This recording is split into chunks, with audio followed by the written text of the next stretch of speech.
Aujourd'hui, dans cette vidéo, tu vas apprendre comment Dieu t'aime et veut t'aider dans ta lutte d'homosexualité. Je m'appelle Nirva et je te souhaite la bienvenue sur En Attendant, une plateforme que j'ai créée pour encourager, édifier et instruire les femmes dans leur marche avec Dieu. Abonne-toi pour voir les prochaines vidéos. I'd like to thank you for the faith and strength to win the day. Your words bring light, your power never dies and takes my fears away. Soyons clairs.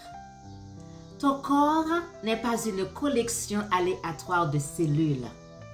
Il a été formé par l'Esprit de Dieu et façonné par sa main. Le psaume 139 nous dit « Tu m'as tissé dans le ventre de ma mère. Je te loue car je suis une créature si merveilleuse. » Cela inclut chaque partie de toi, tes émotions, ton identité, tes désirs. Mais ce n'est pas parce qu'un désir semble naturel qu'il est spirituel.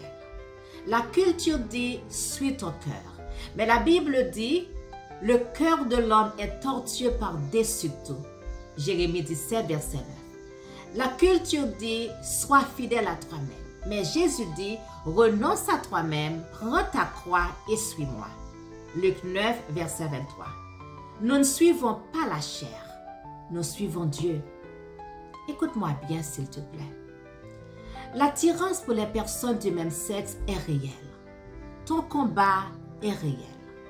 Mais Jésus, notre Sauveur, est plus grand que ton combat.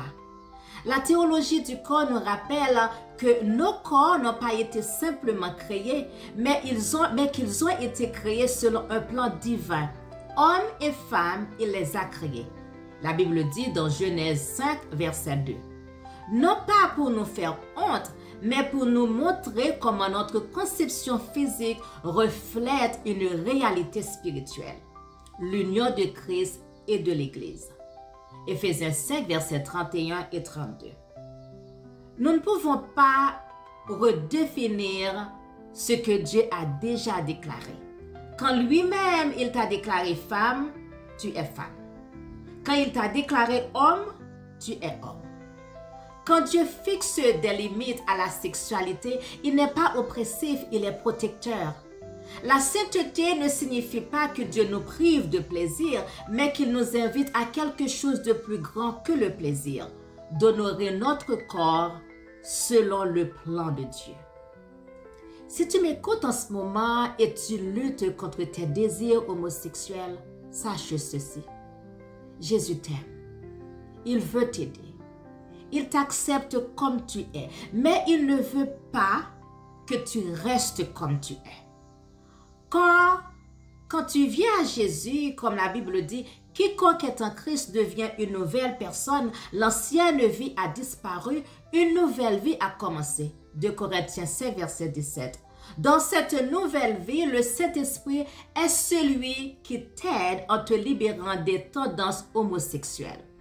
Jésus t'appelle à t'abandonner à lui afin qu'il puisse changer ta mentalité, tes désirs et tes passions pour avoir part avec lui dans son royaume.